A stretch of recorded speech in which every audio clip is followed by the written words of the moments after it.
Okay, so have No. you ever had like one of those words that just Yeah. it's like right on the tip of your tongue and you Oh, can almost Oh, like grasp it, what it means, but it's oh like yeah, slippery, like you just can't quite pin it down. totally. Today's word is abstract. Ooh, that's a good It one. is a good one. Yeah, It's one of those words that's kind of like all around us. it We is. talk about abstract art, we talk about abstract concepts, but when you really try to define it, it's like It's hard. it's hard. Yeah. So we're going on a deep dive today on the word abstract. I love it. I think it'll be a good one. Yeah, let's get abstract. Let's get abstract. Yeah. All right, so we have a few sources here that talk about the word abstract and just generally what it means, historically how it's used, stuff like that. Awesome. And basically, like the real kind of like core definition of it is that it's something that exists, in thought or as an idea, Yeah. but it doesn't have a physical or concrete existence. Right. It's not something you can hold in your hand. Yeah. Like this microphone. Yeah, exactly. It exists as a thought or a concept. Exactly. And that's what makes it so tricky, I think. Yeah, definitely. And our sources had a lot of good examples of this, so I thought maybe we could just jump Mhm. into some of those and see, how abstract is actually used in sentences. Sure. Let's do it. All right, so this first one is, he had trouble grasping the abstract concepts of physics. Oh, that's a good one. That's a good one. I feel like physics is a really good example of something that's abstract. Absolutely. Because it's, forces and laws that we can't actually see. Right. We can see the effects of them, but we can't You can't hold gravity in your hand. yeah, No. exactly. Yeah. Exactly. But they're there. They're real. They're there. Yeah. For sure. Okay, so this next one, thought that this was kind of funny. They fell in love, but their parents disapproved of their abstract relationship, one based on shared dreams and not practicality. Ooh, yeah. So there's the abstract versus the concrete right there. Well- You got the dreamy love, and then you got bills to pay rent. Yeah, exactly. Yeah. Practical life things. Exactly. Yeah. Okay, so I'm really curious, abstract is a word that we kind of throw around a lot. Yeah. And I feel like it's one of those words that, like, the more you think about it, the less you really understand what it means. Yeah, it's kind of like a paradox. Total. The more you think about it, the more abstract it gets. Exactly. So Yeah. I'm curious about the, historical side of this. Yeah. Like, where did this word even come from? So it actually goes all the way back to Latin. Ooh, fancy. I know, right? Latin. So the Latin word is abstrahere. Abstrahere. Yes.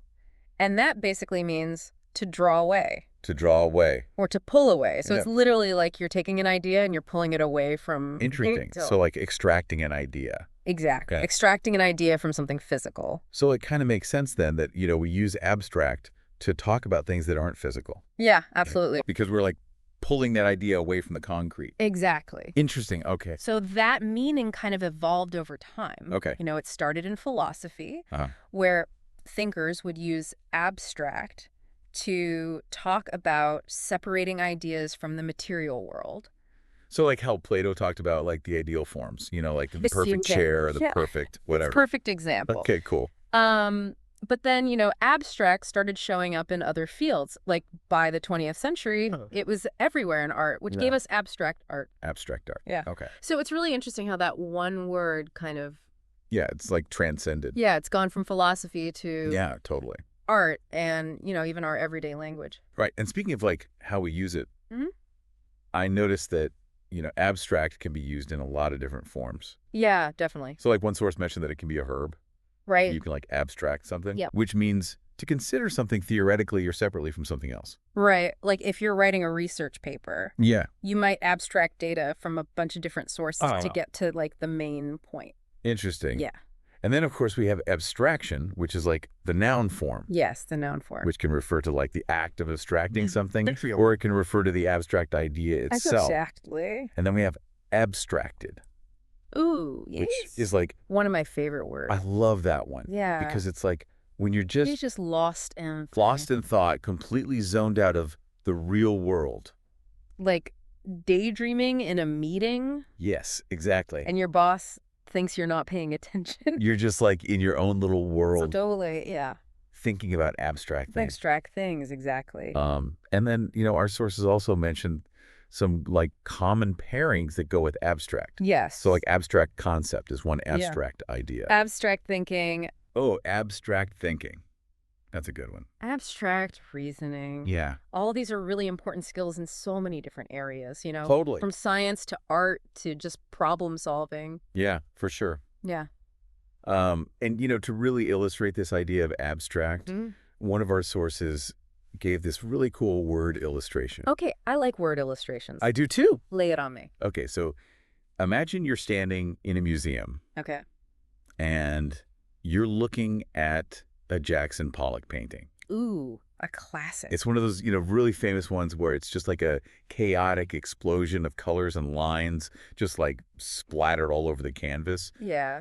At first glance, it might look like it doesn't really represent anything. It's not like a portrait or Yeah. a landscape. Yeah. It's just like shapes and colors. Mhm. But somehow when you look at it, it just like evokes this feeling, Yeah. of like raw energy and emotion. Absolutely. And that's what's so cool about abstract art It is. is that it can move us without needing to depict something, recognizable. Yeah. Sorry. It's not literal. It's not literal at all. It's all about like The feeling, the feeling, Yeah, the vibe. the vibes. Yeah. So I feel like we've gone on a real journey today with the word abstract. We have. We started with the basics, Uh-huh. talk about like what it actually means. Yeah. Like something that's not physical.